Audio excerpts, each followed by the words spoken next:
자, 여러분 안녕하셨습니까? 김종덕의 사상체질 이야기입니다. 사상체질을 공부하는 데 있어서요, 동의수세보원이라는 책이 있어요. 그거는 이재만 선생님 쓰신 책인데요. 그 중에서 한 편명입니다. 한 편명을 차곡차곡 순서대로 공부를 할까 합니다. 그 중에서 한 편명이 광계설이라고 나옵니다. 이 광계설이 무슨 뜻일까? 말 그대로요, 넓을 광자에다가 구제한다 라는 뜻이에요. 넓게 구제한다. 두루두루 하나만이 아니라 모든 것을 구제한다라는 말이 됩니다. 개인의 아픔도 구제하지만 사회적인 아픔도 구제한다. 또 육체적으로 아픈 것도 구제하지만 정신적으로 아픈 것도 구제한다. 이런 뜻이 다 포함됩니다. 그런데 이 이재만 선생님이 광계설을 동의수세본에 쓰셨는데, 문제는 광계설에는요, 처방 얘기가 하나도 안 나옵니다. 맥 이야기 맥도 하나도 안 나오고요, 증상이 하나도 안 나옵니다. 그러니까 이거는 의사가 볼 때는 말이 안 돼요. 증상이 하나도 안 나오니까, 병명도 하나도 안 나오니까 이게 무슨 의서야? 해서 예전에는, 한때는 이 광계설을 공부를 안 했어요. 이거 필요 없는 부분이다 라고 해서 빼고 했어요. 근데 이제 최근에 이렇게 공부하다 보니까 이게 정말 맞았구나 해서 많이 이제 공부들 합니다. 이 동의수세본이 쓰여진 때가요, 1800년도 말경이에요. 100년도 훨씬 넘었어요. 그 당시에는, 그 당시의 의서에 정신적인 부분이나 사회적인 양생을 서술했다는 것은 엄청난 사건입니다. 지금도 아픈 사람 치료하면 됐지 무슨 사회를 구제하는 얘기가 의사 왜 써 있어? 의문이 들잖아요.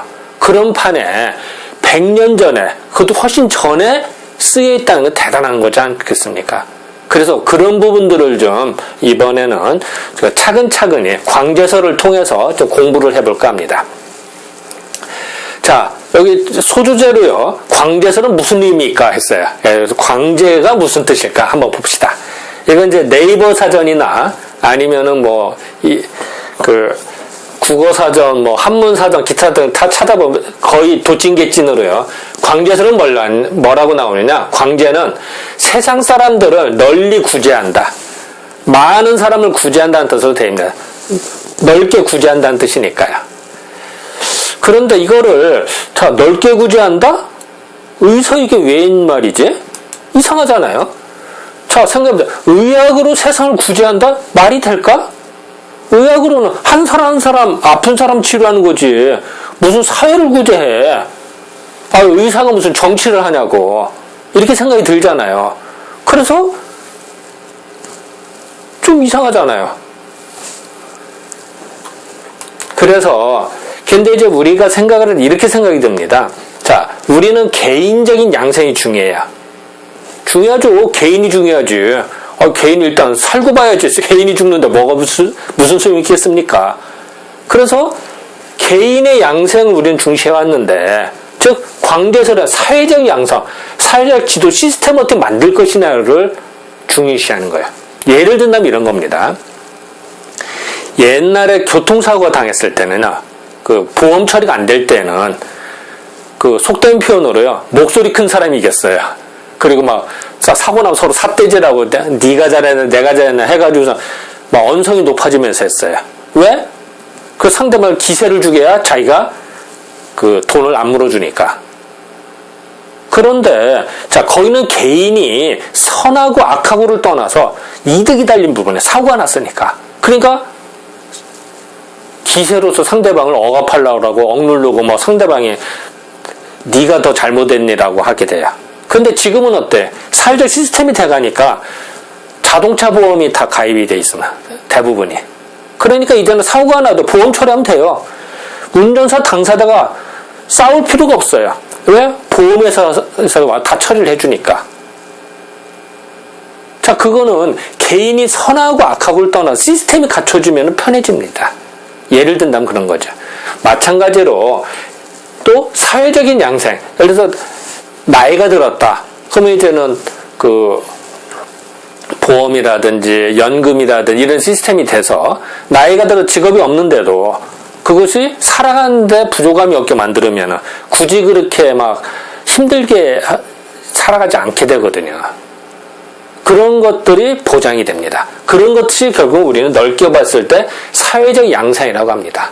그러기 위해서는 국가적인 시스템도 중요하지만 개인의 노력이나 한 합의, 내지는 전체적인 사회적인 분위기도 중요하겠죠. 그런 것들이 다 광제설이라고 합니다.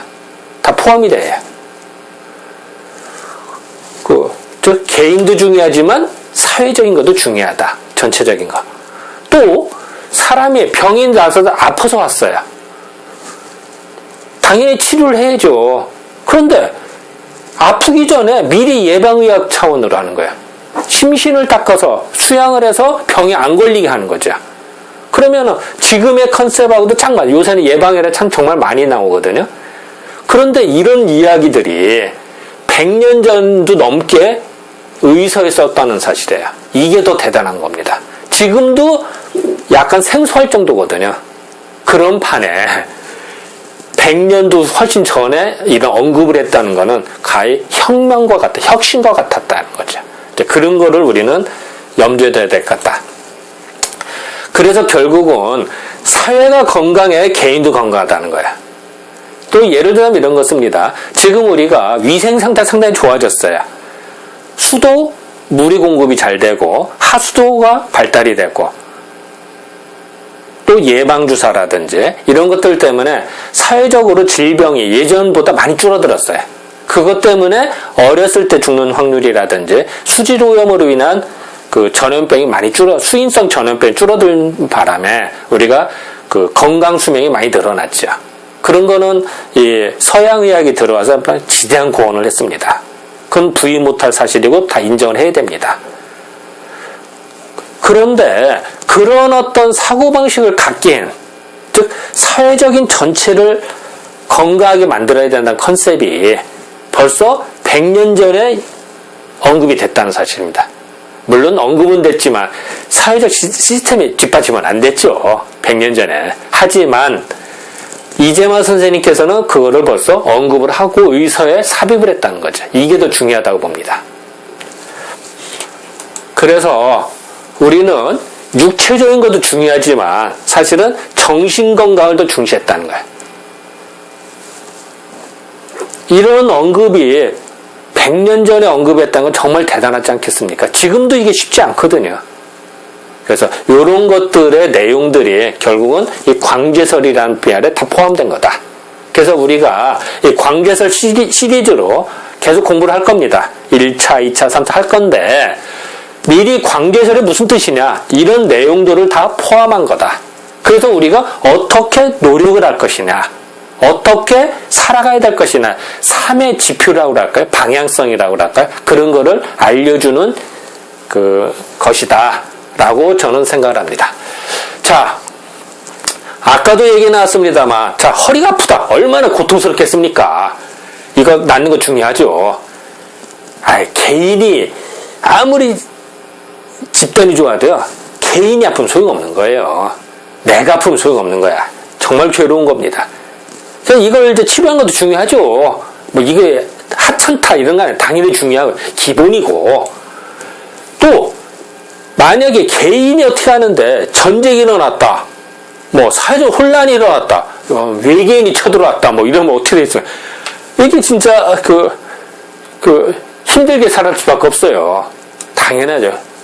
사회적 혼란이 있으면은 모든 사람이 고통스러워. 개인의 고통뿐만이 아니라 엄청나게 많은 선량한 사람들이 고통을 받습니다. 전쟁이라는 걸 통한. 그래서 사실 전쟁이 없어야죠. 사실은. 정말 힘들어집니다. 사회적으로 발달, 미국이라든지 이렇게 아무리 잘 사는 나라다 하더라도 선진국가도 노숙자들이 있어요. 그럼 정말 이걸 어떻게 할 것이냐. 개인이 무능해서 그런 건지 개인은 노력을 해도 어쩔 수 없이 이렇게 된 건지 열심히 했는데도 사기당해서 그런 건지 그건 뭐 알 수 없죠. 경우마다 다르겠죠. 어쨌든 간에 뭐 이런 삶도 있습니다. 이런 게 없어야겠죠. 사실은. 자, 이런 고아가 있다. 괴롭죠. 얼마나 천재만 뛰어놀 나이이고 신나게 살아갈 아이들이 배고픔과 굶주림에 언제 죽을지도 모르고 이런 전쟁고화가 생긴다는 정말 비참한 얘기입니다. 이런 일은 없어야죠. 넓게 봐서는 이것도 다 광제설에 속합니다. 이런 일 없어야 되니까. 요새는 어때요? 잘 먹고 잘 살고 하더라도 정신이 황폐해져서 이런 수가 종종 있죠. 이런 일 있어도 안 되고 상상이 되면 안 됩니다. 근데 불행하게도 현대는 물질적으로 풍요합니다만 정신적으로 궁핍해서 이런 일이 종종 벌어집니다. 그래서 이런 것들을 광제설에서 언급하고 있습니다. 정신건강을 예전에도 강조를 했다. 그것도 100년 전에. 100년도 더 됐죠. 대단한 겁니다. 이런 것들이 통해서 모든 것들이 좋아지고 모든 사람이 널리 다 구제됐을 때 모든 사람이 기뻐서 이렇게 환희를 느낄 때 모든 사람이 기뻐하는 것이 결국은 광제설의 궁극적인 목표지 않겠느냐라고 저는 생각을 합니다. 물론 제 생각입니다. 그래서 결국은 우리는 목표는 뭐냐? 행복하게 살자는 거예요. 그런데 어느 게 행복한 것이냐? 물론 배부르고 건강하고 잘 먹고 잘 살고 또 중요하죠. 앤드 정신적인도 좋아야 된다. 멘탈이 좋아야 돼요. 그게 안 좋으면 소용없어요. 그래서 결국은 해피니스, 행복이란 무엇이냐? 물음표가 쳐지는 거죠. 또 우리가 그리는 상상의 그림도 있습니다. 어쨌든 저뿐만 아니라 여러분들이 모두가 우리는 그리는 게 있어요. 행복이라는 거를. 그거를 계속 추구해 나가고 그런 정답은 없습니다. 개개인의 행복은 다 다르니까. 하지만 행복이라고 하는 목표로는 변하지 않을 모든 사람이 공통이지 않을까 이렇게 생각합니다. 자, 결론적으로 말씀드려서요. 광제설이 뭐냐? 동의수서본에 의서에 광제설이 써 있어. 처방 얘기 하나도 안 나오고 질병 얘기도 하나도 안 나오고 증상도 하나도 안 나와. 쓰잘도 없이 들어간 것 같아. 그것도 100년 전에. 그렇지 않다. 정말 더 중요한 거다. 개인의 아픔을 치료한 것도 중요하지만 광제설은 더 중요하다라고 생각합니다. 그래서 의학으로서 세상 사람 널리 구제하다는 뜻인데 결국 이거는 모든 것들을 포용하는 얘기다. 그래서 결국은 행복한 세상을 만드는데 결론이 광제설이다. 그런 의미로 의서에 써있다라고 생각. 근데 세상을 구제하는데 꼭 의학에서 침이나 한약으로만 했을까요? 아니죠. 그 사람의 마음을 다스려서 시스템을 고쳐서 모든 사람이 행복한 세상을 만들도록 하는 게 진정한 광제설이다. 이게 진정한 의학이라고 보는 거죠. 이게 바로 이재만 선생님의 100년 전에 언급한 내용입니다. 자, 지금까지 사당안에서 제작해서 말씀드렸습니다. 네, 감사합니다.